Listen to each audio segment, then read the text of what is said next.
formado ¿por qué? Por un cuerpo y unas ramas, ¿cierto? Este cuerpo tiene una cara anterior y una cara interna.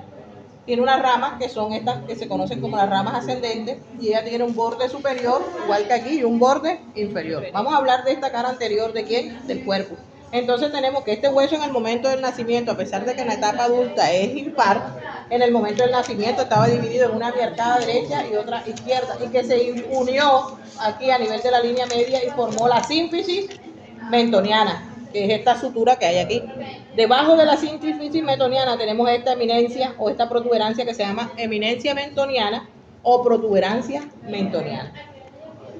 Así en esta cara externa, debajo del segundo, de la raíz del segundo premolar, tenemos aquí el agujero mentoniano. Y de ese agujero mentoniano que va a salir el nervio mentoniano.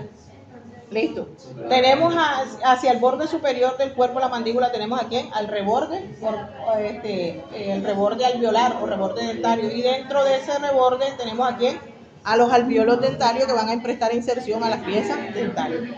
Vamos a hablar de la cara interna del cuerpo. Esa cara interna tiene 4 apófisis, 2 superiores y 2 inferiores. Las 2 superiores para la inserción del músculo geniogloso. Gloso quiere decir lengua. Son los músculos que se vienen de aquí hacia la lengua para producir ¿qué? El movimiento de ella. Y las 2 inferiores, que son estas que están abajo, son para las apófisis genis inferiores para el músculo genioideo. Quiere decir que el hueso ioide va a ser un límite que de aquí para arriba son los músculos suprayoideos y se va a insertar en el ioide hasta la apófisis genis. Por eso se llama genioideo, quiere decir que va de la apófisis geni al hueso ioide. Y todo lo que va de aquí hacia abajo sería infrayoideo. Listo. Entonces, las apófisis geni superiores, ¿para quién? ¿Para qué músculo? Geniogloso. Y los inferiores para el músculo genioideo. Listo. En la cara interna también tenemos estas fositas lateral a la línea media en el borde inferior, se llaman fositas digástricas. ¿Para qué músculo? Para el músculo digástrico. Se llama digástrico porque tiene 2 vientres, uno que se inserta aquí en la parte anterior y otro que se inserta en la apófisis mastoide, o sea que él va de aquí hasta acá y se va a unir en la parte media por medio de un tendón o un ligamento, y él va a ayudar a ¿qué? A cerrar lo que es el piso de la cavidad oral. Y tenemos también estas líneas que se llaman líneas oblicuas miloioideas a los lados del cuerpo de la línea media, y esa línea oblicua miloioidea va a prestar inserción al músculo, otro músculo de aquí de la base, para que ayude a cerrar aquí lo que es el piso de la boca, que sería el músculo miloioideo. Y bueno, eso es lo que tenemos acá. Y aquí tenemos lo que es el ángulo de la mandíbula, donde hacen ¿qué? Perfilamiento facial. Entonces vamos a hablar de las ramas. Estas ramas del maxilar prestan inserción a los 4 músculos masticadores, que serían ¿qué? El temporal, el macetero, pterigoideo interno y pterigoideo externo, que son un músculo de la masticación. Se van a insertar en las ramas de la mandíbula. Y tenemos que hacia el borde superior, esto es anterior y esto es posterior. Hacia anterior tenemos esta saliente que se conoce como apófisis coronoide. Y hacia posterior tenemos la cabeza o cóndilo de la mandíbula. Y entre el medio de la apófisis coronoide y el cóndilo tenemos esta muesca o esta escotadura que se llama escotadura mandibular o escotadura coronoide. Estamos en cara externa, estamos en la mandíbula. Vamos a hablar en la cara interna de la mandíbula. Tenemos aquí, detrás del tercer molar, en cara interna, ese agujero que se conoce como el nombre de agujero dentario inferior. Ese agujero dentario inferior va a dar la salida de un nervio que es el nervio dentario inferior. ¿De quién es rama de ese dentario inferior? ¿Quién va aquí? A la mandíbula. Acuérdense que el trigémino quinto par craneal hace 3 divisiones en la cara, una oftálmica, una maxilar y otra mandibular. Entonces la rama que entró aquí, la tercera rama del trigémino es la mandibular, dio una rama interna aquí que sería ¿qué? La del dentario inferior, y esa dentario inferior va a dar otra aquí adelante que sería la rama mentoniana. Listo. Entonces esto se llama conducto dentario inferior. ¿Cómo hago yo? Este conducto dentario inferior, que va a salir el nervio dentario inferior, me va a inervar una hemiarcada desde el central hasta la caudal, de aquí hasta acá. ¿Qué me va a inervar ese nervio? Me va a inervar la tabla ósea lingual, la tabla ósea vestibular, la agencia por lingual, la agencia por vestibular, todas las glándulas que tenemos a nivel del piso de la boca. Y si yo quiero hacer un procedimiento de aquí hasta la cordal, puedo bloquear una hemiarcada. Lo mismo de este lado.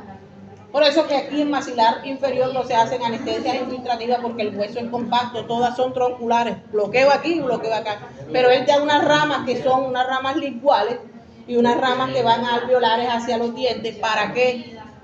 Por eso cuando ustedes le colocan esta anestesia, usted dice, me dormiste hasta aquí. Tengo la comisura labial dormida. Tengo la orilla de la lengua dormida. A mí cuando el paciente me dice así, dice, bloqueé el tronco, bloqueé todo el nervio. Entonces eso se hace para esto, para este tipo de procedimientos, todo eso. Y fuera del conducto del agujero dentario tenemos estas espinas o estas salientes que se conocen como espinas de espina. ¿De qué me sirve ella cuando yo voy a hacer un procedimiento, voy a sacar una cordal o cualquiera de estos dientes? Yo lo que hago es que con mi guante me coloco, me voy detrás de la cordal y pongo mi dedo aquí y él me debe de pullar. Cuando esto me puya en la yema de los dedos, yo digo, estoy en la entrada del conducto dentario. Ahí mismo cojo mi jeringa cárpol, meto mi aguja y hago una maniobra para bloquear las 3 ramas que me van a bloquear la lengua, me van a bloquear las encías y las raíces de esos nervios. ¿Listo? ¿Hay alguna pregunta aquí, Mandy? Esto es lo que tenemos. Con respecto a esto va aquí, ¿verdad? Vamos a está más pequeño. Habíamos dicho que estos serían los huesos del cráneo. ¿Esto sería qué? Esto sería el frontal, estos serían los parietales y esto sería el occipital. La unión del frontal con los parietales me va a formar la sutura coronal. Esta es la sutura sagital o interparietal y esta es la landoidea. Entonces habíamos dicho, aquí, ya aquí está el seno, porque tenemos esto que viene siendo las meninges. Esta es la capa más externa que sería la dura madre, que decimos que tiene una capa perióstica. ¿Por qué? Porque se va a insertar al periósteo de los huesos de la cara interna de los huesos del cráneo. Entonces, ¿qué va a hacer la meninge? Este gorro es como si tuviéramos esto. Vamos a suponer tenemos 3 gorros. El de abajo sería la pia madre, que está en contacto ¿con quién? Con el encéfalo. Tendremos una media que sería otra que tenemos aquí, nos pondríamos otra más arriba que sería en la parte media, sería la aracnoide. Y esta más externa que está en contacto con los huesos sería ¿qué? La dura madre. Entonces esa dura madre, ella se va a replegar. ¿Qué quiere decir replegar? Que se va a adosar sobre estas estructuras de la cara endocranial y sobre esto. Y eso es lo que hace que esta dura madre, ella se pegue en el hueso y va a formar esta hoja. Esta hoja se llama ¿cómo? Esto ancho se llama la hoz del cerebro. Esta es la dura madre. Mira, se replegó en el hueso ¿desde a dónde? Desde el frontal hacia el occipital. Y me va a hacer esto. ¿Qué va a hacer ella? Se adosó ¿desde a dónde? Desde la cara interna del frontal hacia el occipital y se insertó ¿dónde? En la sutura interhemisférica y formó esta hoja que se conoce como la hoz del cerebro. ¿Y qué va a hacer? Se va a penetrar entre el medio de la sutura interhemisférica y me va a dividir el cerebro en un lóbulo izquierdo y en un hemisferio derecho y un hemisferio izquierdo. Entonces, al ella pegarse sobre los huesos y entrar en la sutura, formó esta hoja que se conoce como la hoz del cerebro. Esto que está aquí sería seno longitudinal superior, seno longitudinal inferior, seno, que son estos que están aquí, serían los senos transversos, y de él sale ¿quién? Seno longitudinal inferior, seno longitudinal superior, senos transversos. Estos senos transversos u occipitales hacen una curva y se convierte en el seno sigmoideo. Y de aquí del seno longitudinal inferior sale ¿quién? El seno recto. Y esto es la confluencia de los senos. ¿Entendieron? Sí. ¿Listo?